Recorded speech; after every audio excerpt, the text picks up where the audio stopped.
Welcome back to Base Camp, WNC. As the title says, we're here capturing some stream water for a livestock watering project. We're here on Justin Rhodes' homestead from the Justin Rhodes YouTube channel and the Abundance Permaculture. Let me take you along for the ride. Well, I want to show you how we built this thing. And this is a plastic 30-gallon drum, nothing fancy. We cut it in half, right down the side. We took 2x4 lumber, ripped it in half and made 2x2s out of it, and we picture framed the outside.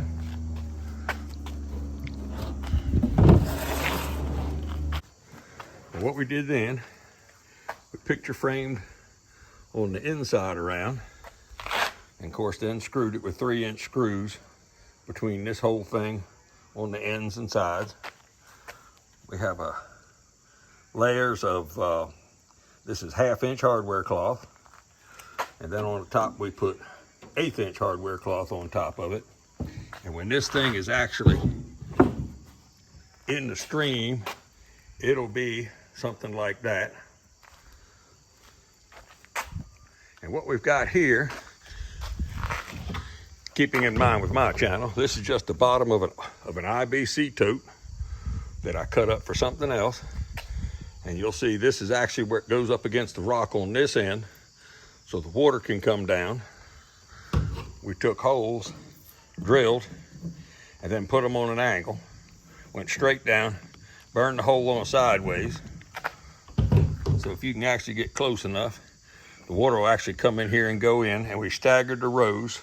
Got one here, one in the middle, one back over there, one on this side of middle, one on that side of middle. We staggered it so all the water comes down. We'll hopefully hit a hole somewhere. If we put this thing up and the holes aren't big enough, we'll just come back and re-drill either more holes or bigger holes with a battery drill. But what this is for is so that when the stream runs and leaves fall this fall and sticks, it'll actually, this will be under the rock. This will come over top of, and hopefully 99% of the sticks and leaves and all will just flow right over top of this and keep right on going. And then, of course, it gets filtered. Everything that comes underneath of it will then get filtered by the screen wire. And then when this thing is in place, we will then drill the 1.25-inch hole and screw in a 1-inch barb fitting, straight 90, whatever it takes for the water to come out and go down into the spring box. You'll see that. This is basically what you would call a weir. You can commercially buy these things. They're real nice. They're made out of stainless steel. They're about $1,500 to $3,000, depending on the flow you want. But keeping in my channel, this is a 30-gallon drum split down, right down top to bottom, right in half, wrapped up with some 2x4s and some hardware cloth and screen we got. And that's it. Well, here it is. We got it sitting down here in the stream, right now propped up with a bunch of rocks. And I'll show you here in a minute. This surface right here, and the plastic's gonna tuck in up here. And right now what we're doing, we've got these couple Scotch blocks right here. We're putting some screws into the plastic drum, and then we're gonna go straight down with like a 3-inch or 4-inch Tapcon concrete screw and screw right into this rock. And that'll hopefully hold it up against the creek. And when Justin gets back, we're gonna finish cutting this piece of plastic. He went down and get a saw, and we'll get some hydraulic cement and try to seal it up. Well, here it is. We still got to seal up this right here. I need to bring some Tapcons in, and we're gonna screw it and put it into the rock all along the top, seal it up. Probably end up using some more hydraulic cement. We're gonna have to divert the flow because we tried today and too much flow for it. But I have the plastic, got it held down with a couple rocks, and there's a couple screws down here in the bottom. Like I said, we're gonna have to put Tapcons in here. But this is it. Water comes down the creek, flows across all them holes, drops in the barrel with it, comes out the flow. And right there it is. That 1-inch pipe is just about full. So we're gonna hook the black water pipe up right now and hook it up to the tank and kind of measure the flow and see how much is all in there, how much we're getting. Well, if you can hear me over the noise, it's just flat pouring in there.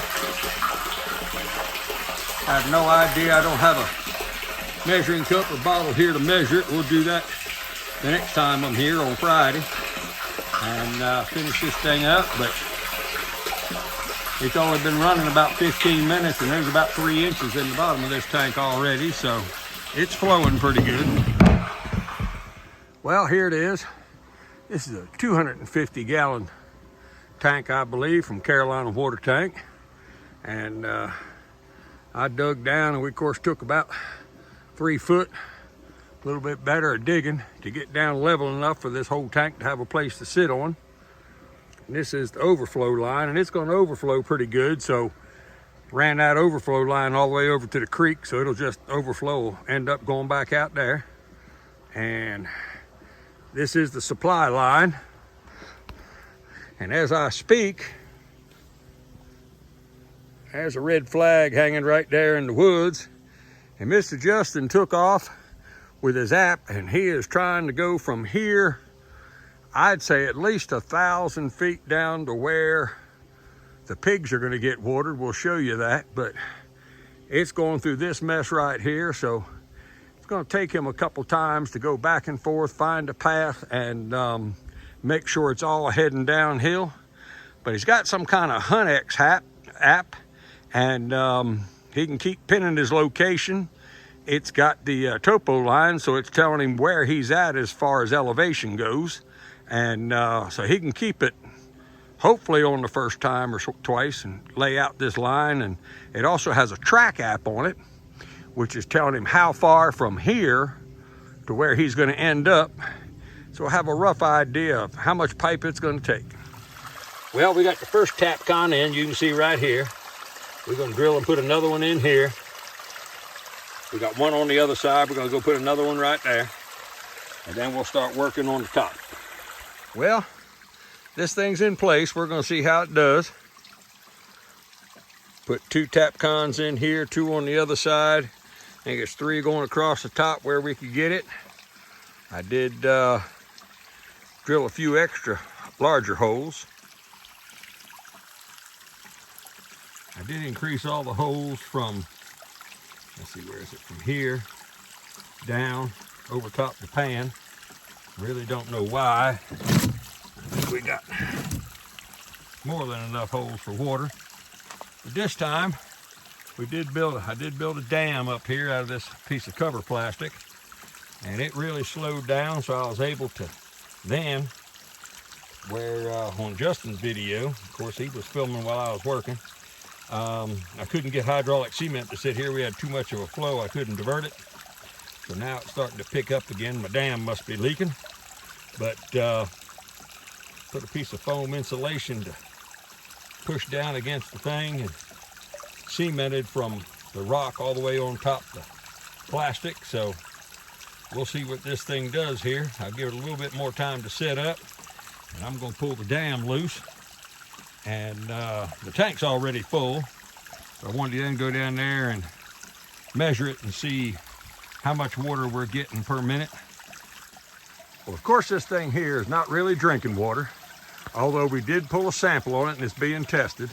This is really to water his pigs and that end of the pasture, which I'll have to show you on this video. But I said the other day, it takes off, and he's putting the last pieces in for 1,000 feet all the way to where his hog pen is.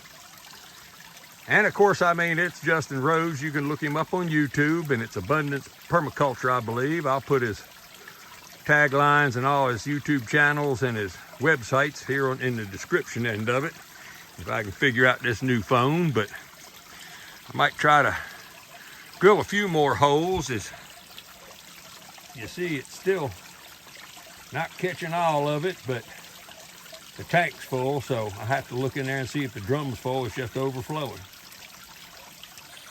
But we're going to keep checking back. We've got a couple other projects to do here with Justin. Put a bunch of pipe in the ground and hook up his pasture water system the way he's got it. And I'm going to take you along and show you how he's been doing it and introduce you into some of the permaculture world. Well, I just timed it. Well, I tried to catch as much as I could. I couldn't quite get it all, but it fills a 16-ounce bottle up in 2.5 seconds. So that's 24 bottles, so that's 3 gallons a minute right there. And of course the tank down there is full, so a whole lot of it's not going in there. And I just put the overflow back in, so it'll be back to overflowing here in a second. Might end up taking, drilling some larger holes in there so that it can fill that tank faster when he's trying to do livestock water. Well, I turned the valve on and it's hissing and I hear air coming. Hopefully it's not airlocked. But this thing is, well, there's a piece here and one over there, and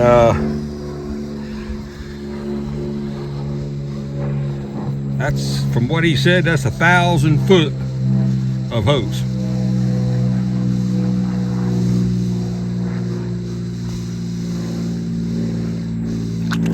There it is.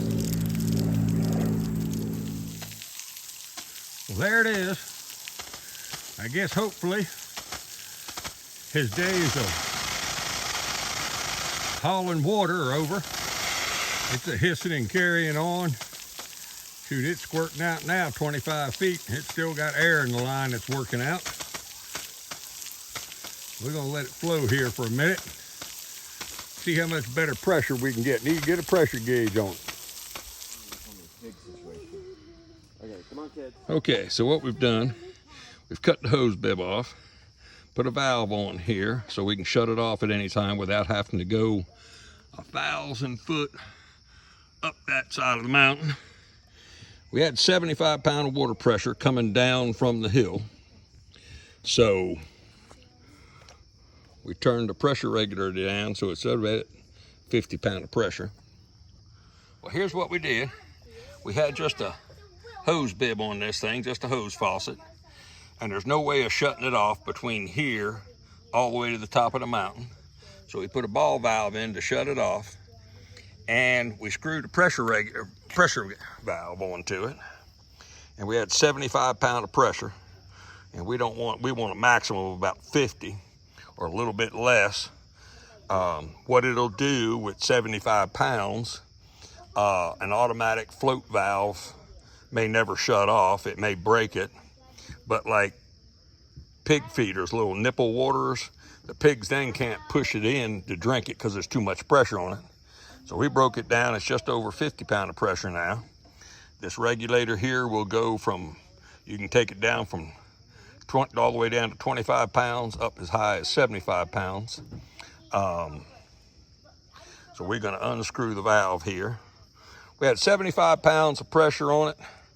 So if you take 75 pounds and divide by 0.433 pounds per foot, from here to the water collection in the spring is 173 feet, plus some water friction loss. So it's about 180 feet above this right now. Well, when it broke down to 50 pounds, they now have plenty of water. So instead of hauling drums, they're now feeding from free gravity-free water from up the hill. Well, this project on this end of his homestead is complete. He's got gravity-feed water, even though in a couple days he's going to be taking them hogs to market. He's going to take them to the processor. But he said it was nice all weekend not having to haul water, just turn the hose on. And of course it was running at 75 pounds of pressure, so he had plenty of water. But they got plenty now. We'll do another little video on his water system, how he runs two perpendicular lines off of this one and waters all his livestock every 100 feet. He puts a faucet. But if I can ever be a help to you, help you design it, consult with you, do it for you, don't forget CarolinaHomesteadPlanner.com, and look, share, tell your friends about it, and I'll see you next time.